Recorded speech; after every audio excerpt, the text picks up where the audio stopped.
extraordinary political change in Burkina Faso, the extraordinary political change in Niger, the extraordinary political change in Mali, in Gabon, and the Malabo Protocol says that unconstitutional changes of government are not desirable. Whose constitution?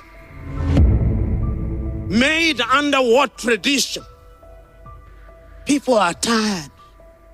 They are tired because we know that the ballot does not deliver. The ballot does not create democracy. It creates kakistocracies. Governments by our very story from African perspective. Today we are going to discuss about they are uniting. When we look at the lives of Ibrahim Traoré, we look at the lives of Assimi Goïta of Mali and the president of Niger. These three people came together to form the Sahel Alliance of Nations, and their message is simple: that they want to take control over their resources. They want to manage their affairs. They want to do things by their own. And this is a revolution we are seeing across Africa. African leaders are waking up. They are saying no to neocolonialism. They are saying no to imperialism. They want to take control over their resources. They want to manage things by themselves. And that is the fight we are looking at now. Let me try to break it down. Over the years, African leaders have been puppies. I mean, going to the European countries, soliciting for money, begging for aid, and whether in technical or in practical resources. This has been the begging for money. But yeah, Africa is endowed. Africa is blessed with a lot of resources. Africa is blessed with a abundance of natural resources. So why is it that we cannot manage this? Why is it that we are unable to manage these resources? That we have to always, go to the European world, solicit for funds, go to the European world, solicit for aid, whilst we have all the resources here? Why is it that some countries don't have these natural resources, but they are able to move forward? They're able to make progress. Why is it? That is a question that uh, we've been asking. Scholars have been asking over the years, and that have led to a revolution. The lives of Dr. Kwame Nkrumah of Ghana, who gained independence for Ghana in the 1957, and also led so many African countries to gain independence. His vision was one: to unite Africa as one, to bring Africans together so that Africans can be able, together we can be strong.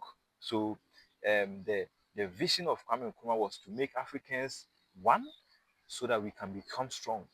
Just like the United States of America. The United States of America is made of so many countries that came together to form the United States of America. We can have United States of Africa. Yes, and that was the vision of Kwame Nkrumah. And again, this neo-colonials, these imperialists didn't make it work.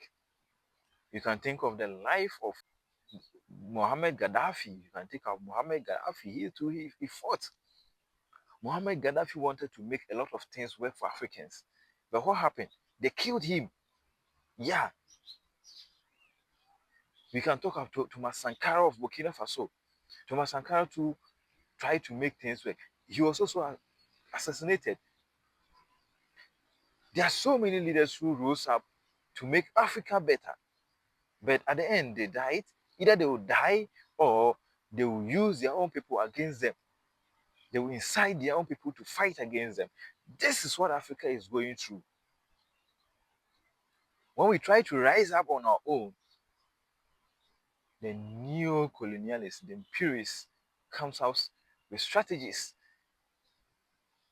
But yes, the fortunate thing is that all the fights our leaders fought and couldn't succeed. The generations, the current generation have realized that it's a good fight and must be continued. And so therefore, African leaders are rising. Yes, they are rising to fight. They are rising to make things work. They are rising to, yeah, continue the legacies of our leaders, our heroes who fought and couldn't finish. This is the Africa we want. This is the Africa we have been fighting for. This is the Africa we have always wanted it to be. The Africa that fights for his own. The Africa that takes control over her resources. The Africa that manages her affairs, both internal and external. The Africa that produces what she eats and eats what she produces. Not the Africa that produces what she doesn't eat and eats what she doesn't produce. One day, there was a story told by Martin Luther King Jr., and I recount the story. He said, there was a naturalist who had so many chicks, and anytime these chicks go straight to the bush, they come in with a chick which doesn't look like them, and that was the chick of an eagle. So the naturalist allowed the eagle to grow among the chicks, and the eagle didn't know it was that powerful. So it kept growing among the chicks and became blossom, has big wings, but it never flew. It continued moving along with the chicks. One day, a naturalist came to the farm and saw it. But this is an eagle. Eagle can fly. Eagle is powerful. Why is it moving with chicks? And the farm owner said, yes, it's an eagle. It has been fed on chicken feed and it has lost its eaglehood. And the naturalist said, no, once an eagle, always an eagle. Yes. So the naturalist took the eagle and threw it and it couldn't fly. The farmer said, I told you it was an eagle. It has lost its eaglehood. It's now turned to a chicken. And the next day, early in the morning, the naturalist came back and took the eagle, threw it, and it flew and never came back. And he told the farmer, he said, yes, once an eagle, always an eagle, even if you feed it on chicken feed.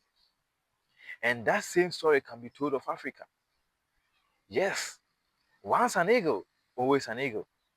No matter how long we have been fed on chicken feed, we have to rise up and fight for our freedom.